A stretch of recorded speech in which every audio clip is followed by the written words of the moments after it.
আসসালামু আলাইকুম, সবাইকে নতুন আরেকটি ব্লগে অনেক অনেক শুভেচ্ছা। আর এই তো কিছুক্ষণ আগে পাখি ডাকছিল।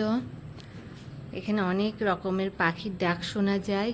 এখানে তো একটা পাখির বাসাই আছে। তাছাড়াও সকালবেলা হচ্ছে, যেহেতু রাতে বৃষ্টি হয়েছিল, পানি জমেছে, অনেক ব্যাঙ ডাকাডাকি করছিল। মনে হচ্ছে যেন রাতের মতো। আসলে সকাল হয়ে চারদিকে রোদ ছড়িয়ে পড়েছে, আলো ছড়িয়ে পড়েছে, তারপরও ব্যাঙরা তাদের মনের আনন্দে গান গেয়ে বেড়াচ্ছিল, ডাকাডাকি করছিল। এই হচ্ছে ব্যাপার। আর আমি এখন ঘর গুছাচ্ছি। মিস্টার শোভ নাস্তা খেয়ে চলে গেছে। এখন আমি বিছনা টিছনা গোছাবো, ফার্নিচারটা মুছছি। আমার বেডরুমের হচ্ছে বিছানাটা গুছিয়েছি, ফার্নিচার মুছছি। আর জারিফ তার রুমে তার নানি আপার সাথে বসে বসে টিভি দেখছে। আর যেহেতু ঠান্ডা লেগেছে, কিছুই খাচ্ছে না। ওষুধ খাইয়ে দিয়েছে হালকা অল্প কিছু, জাস্ট পেটে হচ্ছে অল্প কিছু দানা গেছে কি আমি ওষুধ খাইয়ে দিয়েছি, কারণ ও প্রপার তো খাচ্ছে না, কিন্তু ওষুধ তো খেতে হবে। তো এই হচ্ছে আমার রুম। আমি বিছানাটা গুছিয়ে নিয়েছি। আজকে তো মানে দুদিন ছিলাম, কোনো মশা ছিল না, কিন্তু আজ রাতে মশা চলে এসেছিল, তাই মশারি দিয়ে দিতে হয়েছিল। মশারিটা আবার আজকে খুলে এটার ভেতরে রেখে দিয়েছি। কিন্তু প্রতিদিনই যদি মশারি দেবার দরকার হয়, তাহলে ওই আমার বাসার মতো হচ্ছে আমি এখানেও ঝুলিয়ে রাখবো। সৌন্দর্য নষ্ট হলে কিছু নাই, বাচ্চার জন্য বারবার এটার থেকে হচ্ছে মশারি বের করো, লাগাও, অনেক মানে সমস্যার কাজ। আর এই যে গ্লাস ক্লিনার দিয়ে আমি ড্রেসিং টেবিলের গ্লাসগুলো হচ্ছে মুছছিলাম, প্লাস হচ্ছে জারিফের এই ওয়ার্ডরোবটা মুছেছি। এটা দিয়ে ফার্নিচারও মোছা যায়, তো এটা দিয়ে ক্লিন করছি, যেহেতু জিনিসগুলো টানাটানি করা হয়েছে, অনেক দাগ হয়ে গেছে। তো এই কাজ করছি এখন পর্যন্ত। আর নাস্তা হিসেবে হচ্ছে আম্মু কালকে হচ্ছে লাচ্ছা সেমাই রান্না করেছিল, সেটা দিয়ে পাউরুটি দিয়ে আমি একটু খেয়ে ভাবলাম কাজগুলো হচ্ছে গুছিয়ে নেই।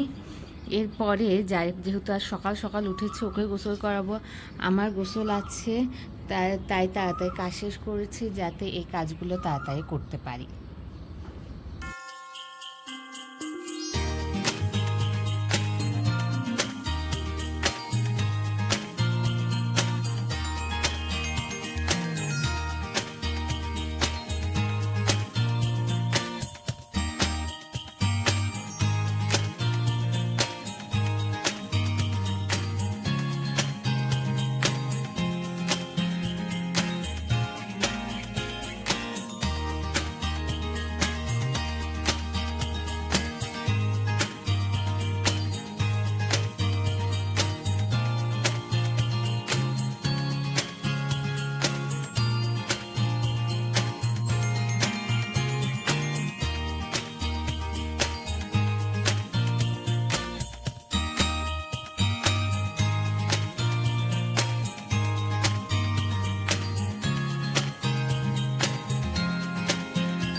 এখানে বালিশের কাভার চেঞ্জ করা হচ্ছে।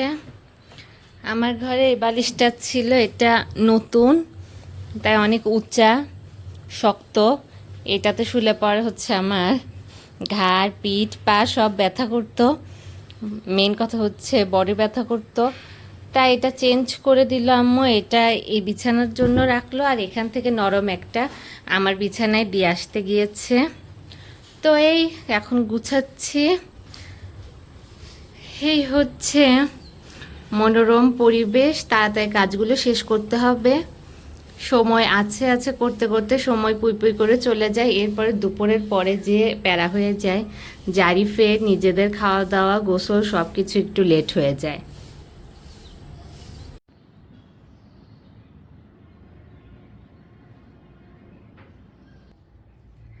এখন 11:40 বাজে।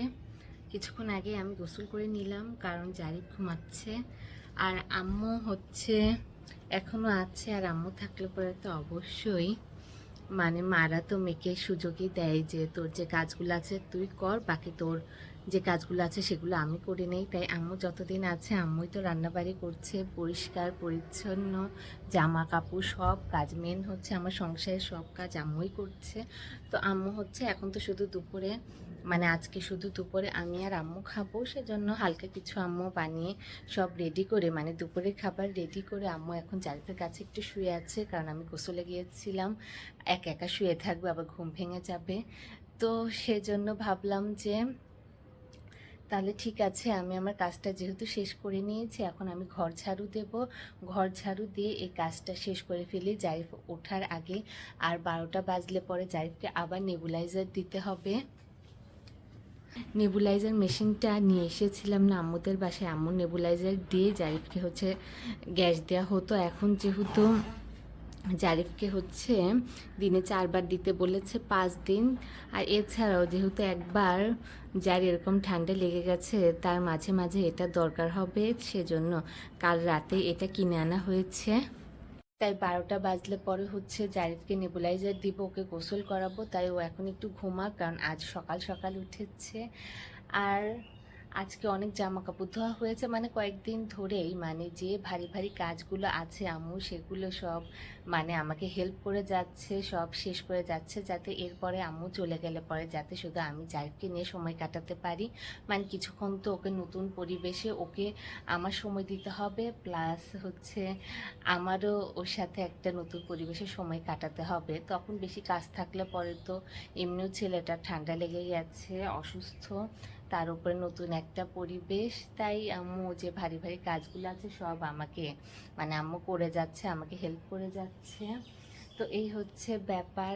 আর এই এই চলছে আমাদের দিনকাল। তাহলে ঠিক আছে, বেশি কথা বাড়াবো না, তাড়াতাড়ি আমি ঝাড়ুটা দিয়ে নিই, জারিফের ওঠারও সময় হয়ে গেছে। তো আজ হচ্ছে দুপুরে এটাই খাবো, কারণ কাল রাতে অনেক ভাত বেঁচে গিয়েছিল। তো আম্মুকে বললাম একটা ভাত ভেজে ফেলো, মানে ভাজা ভাত করে ফেলো। তো আম্মু ভাজা ভাত করে ফেলেছে। কাল রাতে তরকারিও বেঁচে গিয়েছিল, চিংড়ি মাছ দিয়ে ঝিঙ্গা দিয়ে আলু দিয়ে একটা তরকারি করেছিল ঝোল ঝোল করে, সেটাও আম্মু মিক্সড করে মজাদার একটা হচ্ছে দেশি ফ্রাইড রাইস বলা চলে। তো সেটাই আম্মু করে রেখেছে, এটাই আমি আর আম্মু খাবো।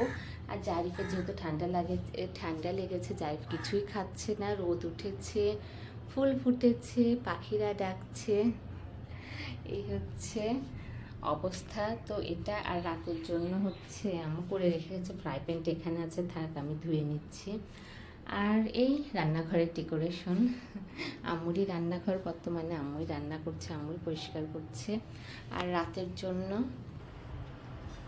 আমি কথা বলতে বলতে আম্মু উঠে গিয়েছে, আম্মু যে এখন রান্নাঘর পরিষ্কার করছে, থালাবাটি মাজছে, আর জারিফে উঠে উঠে করছে।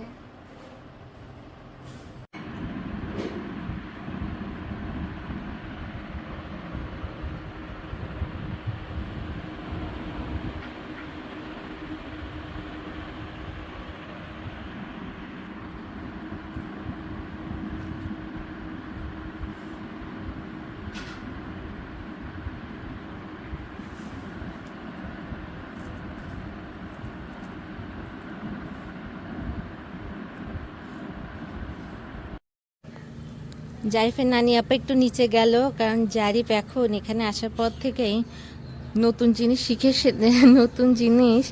শিখেছে, সেটা হচ্ছে জানালা দিয়ে খেলনা বা কোনো কিছু ফেলে দেওয়া। ও এই রুমের জানালা দিয়ে ফার্স্টে তো একটা স্মাইলি বল ফেলেছে, এখন ওটা কোথায় গেছে জানি না, বাট এই তো একটা কলম ফেলেছে ও, ওটা আম্মু নিচে আনতে গিয়েছে, কলম পেয়েছে বাট বল পাই নাই। এই এখন কি আর করা, জীবনের নামই এটা, জীবনই এটা। এখন আমাদের মতো একা থাকতে হবে, একা থাকা শিখতে হবে। এখন 4টা বাজে, জারিফ ঘুমাই না। জারিফকে ঘুম পাড়াতে আমার অবস্থা শেষ। 2 ঘন্টা ধরে ওকে ঘুম পাড়ানোর চেষ্টা করছি। এরপরে এখন একটু ঘুমিয়েছে। আর এদিকে আম্মু রাতের জন্য একটা তরকারি রান্না করে রেখেছে, হচ্ছে পটল, ঢেঁড়স আর আলু দিয়ে বড় বড় রুই মাছ, 3 পিস রুই মাছ রান্না করে রেখেছে। এটা দিয়ে রাতে আমাদের হয়ে যাবে। আর এখন জারিফ যেহেতু ঘুমিয়েছে, এই ফাঁকে আমি হচ্ছে নিজে একটু রেস্ট করি। আর এই যে রুমের অবস্থা কি করেছে, রুমগুলো গুছিয়ে দেখি বিকেলে আবার আজকে একটু বের হব। আর কি শুরু হয়েছে, খালি জানালা দিয়ে জিনিস ফেলে দিচ্ছে, জিনিস ফেলছে, তারপর পেঁয়াজ ও রসুন এগুলো ফেলে দিচ্ছে। আমার রান্নাঘরে যে ডালাটা রেখেছি এটা আর এভাবে রাখা যাবে না, এখানে এটার জন্যই বারবার ও রান্নাঘরে আসে। তাই ভাবছি এটা সরিয়ে ফেলবো, না হয় এটার থেকে পেঁয়াজ রসুন এগুলা সরিয়ে ফেলবো, কারণ ও বারবার এই পেঁয়াজ নিয়ে যে নিচে ফেলে দিচ্ছে। নিচে বড় একটা পেঁয়াজ ফেলেছিল, ওখান দিয়ে একটা মহিলা যাচ্ছিল, উনি নিয়ে গেছে, কি আর করা, একটা পেঁয়াজ দিয়ে একটা তরকারি হয়ে যাবে। যাই হোক, তাহলে ঠিক আছে, আজকের জন্য এ পর্যন্তই। দেখা হবে আবার আমাদের পরের ব্লগে। সবাই ভালো থাকবেন, সুস্থ থাকবেন। আল্লাহ হাফেজ।